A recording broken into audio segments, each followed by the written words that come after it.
First of all, please click the like button just below the video.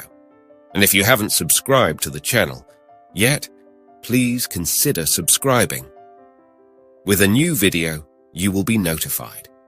Since we have the use of reason, we are taught the idea that we should give, share, and prioritize being generous over our personal interests. But does anyone warn us about the dangers of being too kind and compassionate? We live in a world where we don't always receive what we give, as it's full of generous people who witness how they empty themselves both financially and energetically through indiscriminate giving. Could excessive generosity even endanger our own lives? Be amazed by the unexpected negative effects that kindness can bring upon you. Today, I will reveal the 8 things that happen to you for being too good and introduce 4 Stoic strategies to prevent people from taking advantage of you. Without further ado, let's move on to number 1. You will have unrealistic expectations of people. The Stoics emphasize the need to accept circumstances as they are and not base our happiness on the actions of others. By giving without expecting too much in return, you avoid disappointment and practice emotional detachment, leading to greater peace of mind. It's hard for us to be completely selfless in our generosity, consciously or unconsciously, when we give our all. We expect others to do the same when it's us who need something important. However, you've accustomed people so much to having everything done for them that they'll take for granted that you can handle everything both in their lives and your own. Especially your own, because otherwise, why would you be taking on other people's responsibilities? The truth is that your expectations of reciprocity will not be met, and what will happen to you is that you'll gain bad mood, fatigue, frustration, and disappointment. Nevertheless, if we approach it dispassionately, people aren't failing you. They're doing what you should also be doing, taking care of their own responsibilities. Number 2, people will only expect you to give them something. According to the Stoics, it's important to remember that true value comes from acting in accordance with virtue and reason, not simply catering to others. Expectations. Practicing moderation and giving in a balanced way allows you to maintain control over your own actions and avoid falling into habits that wear down your emotional well-being. You've heard all your life that humans are creatures of habit. Never better defined, humans are programmed to adapt to a routine, a way of life, and a symphony of things happening around them. This tendency to adapt is precisely where the concept of the comfort zone comes from. This means that if you get used to giving all the time, the beneficiaries of your generosity will expect you to give them something all the time. Meaning, you'll lead people into their respective comfort zones and they'll stop doing many of their obligations because you'll be there to do them. The problem you'll face in this case is not valuing yourself, because if you don't, it's highly unlikely that someone will look you in the eyes and tell you to think more about yourself. At least, don't expect this kind of empathetic act from those you help, since they would stick to their personal Robin Hood, and that would come at a high cost to their lives. Number 3, your priorities will be trampled upon. The Stoics emphasize the importance of living in accordance with reason and virtue. Setting boundaries and prioritizing our own responsibilities is essential to maintain balance and avoid sacrificing our authenticity and well-being for others. If you're giving your all to other people's priorities, you may find yourself running away from something within you that causes you pain and fear. What emotions do you experience when you spend the weekend alone or return home every day knowing that no one is waiting for you? If the cause of such diversity is the desire to escape from yourself, the blow will be doubly hard because on the one hand, sooner or later, you'll come face to face with your inner self, while on the other, your bad mood will grow as you begin to neglect your own priorities to attend to those of others. Self-care is a fundamental factor in achieving well-being. Before providing comfort to others, you must ensure that you feel content, pampered, and well taken care of yourself. That is, never give someone a chocolate without first enjoying one immensely yourself.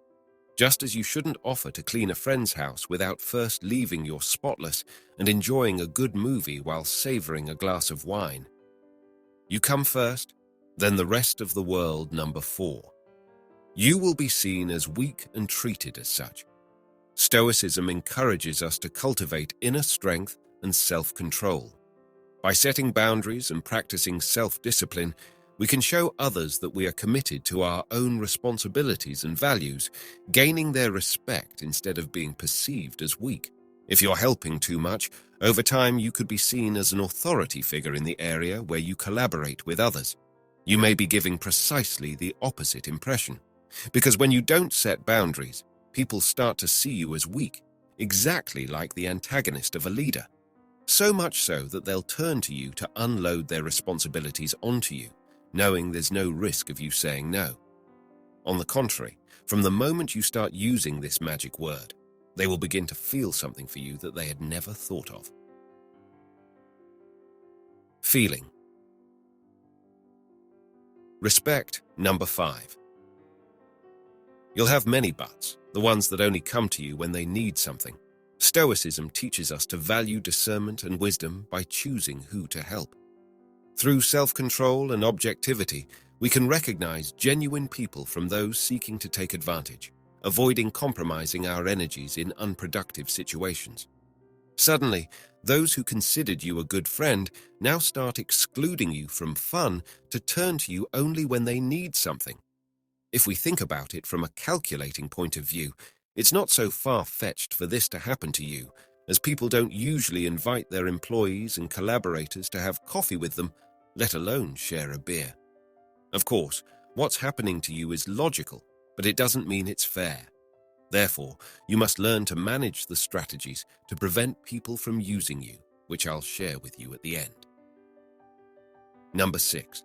You'll attract only people who need and never those willing to give. Through Stoic discernment, we can cultivate authentic and mutually beneficial relationships. People who come into our lives do so in response to the vibrations of our energy. That is, if we vibrate low, we attract negative, pessimistic people with dark spirits and non-benevolent intentions. On the other hand, when our vibrations are high, we attract people full of positive energy, generosity, enthusiasm, hard work, and joy. That's why when we give indiscriminately, we lose so much energy that we start vibrating at a low frequency, which makes needy people feel drawn to us, and even opportunists who have no intention, let alone the resources to help, but only come to extract everything they can from us and then disappear, so they don't even have to bother with saying thank you. Number 7. You could end up falling into addiction. The Stoics promoted moderation and self-control. Practicing self-discipline in generosity helps us avoid falling into addictive patterns and allows us to maintain a healthy relationship with our actions and decisions. When scarcity becomes part of our daily lives, the need grows, and that's the best scenario for falling into addiction. Therefore, one day, someone close to you may notice that you're drinking too much, not necessarily mineral water, or that you're eating too much, or even gambling too much. Pay close attention to what someone who cares about you might say, as your first reaction may be to get angry with them and shout that you don't have any problems. But this is the most typical reaction of people who are so immersed in their own problem that they're unable to recognize that they have one. Always remember that people who care about you only want what's best for you. So take their observations very seriously, because they're there to help you stop falling and move forward. Number 8. You'll raise suspicions. Stoicism encourages us to act virtuously, regardless of how others may perceive us. By focusing on living in harmony with our principles and values, we build a genuine reputation that is resistant to unfounded suspicions as much as we'd like things to be different. The truth is that genuinely kind people are not abundant in this world.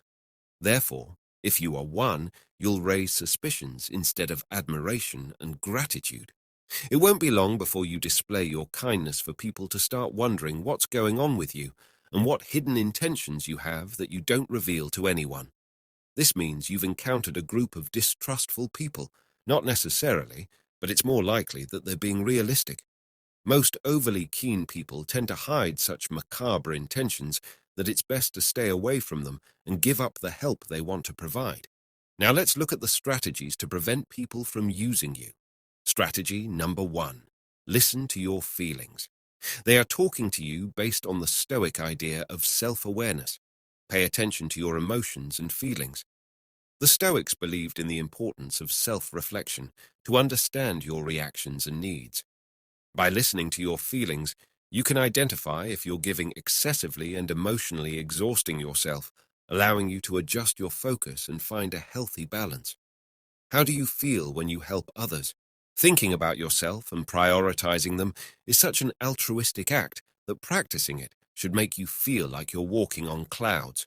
So if you feel overwhelmed, drained of energy, angry or used, it's time to listen to your feelings.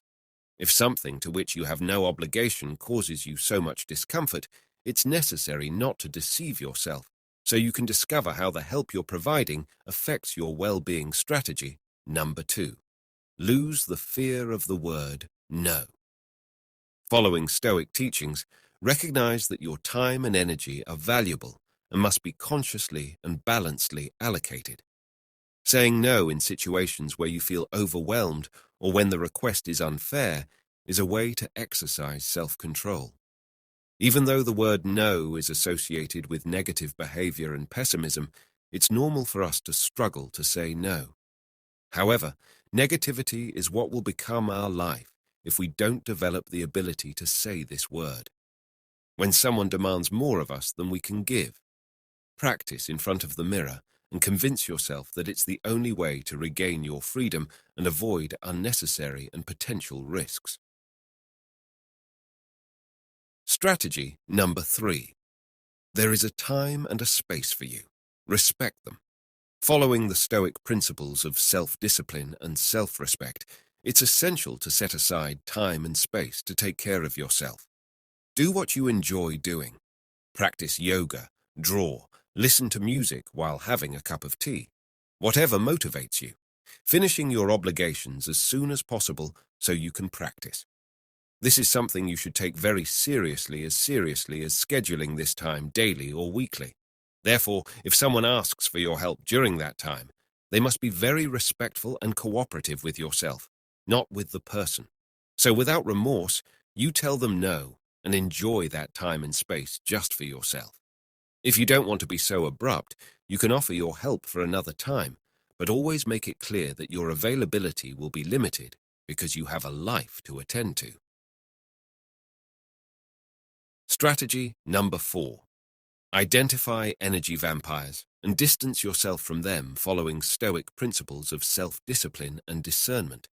It's important to recognize which relationships benefit you and which can emotionally drain you by distancing yourself from people who constantly drain your energy and don't contribute it positively. You're taking care of your own well-being and applying Stoic self-control in your relationships. If you're trying to help an energy vampire, you should know that it won't work. These people overwhelm you with their complaints, their pains, and their catastrophic view of life. Forget about helping them. They don't want to solve their problems because then they would have to stop complaining. That's something they wouldn't tolerate. In conclusion, according to Stoic wisdom in life, the best measure for things is always the middle ground, and generosity is no exception. If we give too little, we come across as selfish and greedy, while if we give excessively, we end up completely drained of energy, time, and probably money as well. So lean towards the grays, which are still the preferred shades when it comes to finding a balance between prioritizing others and ourselves. And when in doubt, always remember the magic word no, especially if they're offering to drive you home from the car window. We've reached the end of this journey, and I sincerely hope these tips will be of great use to you. Don't forget that you are a crucial part of this channel, so if this video has helped you, made you think, or you've learned something, give it a thumbs up so that more people can discover the powers of Stoic wisdom. And if you haven't already, subscribe and leave your comments. Remember that every small step counts in your personal development process. Let's break the mold.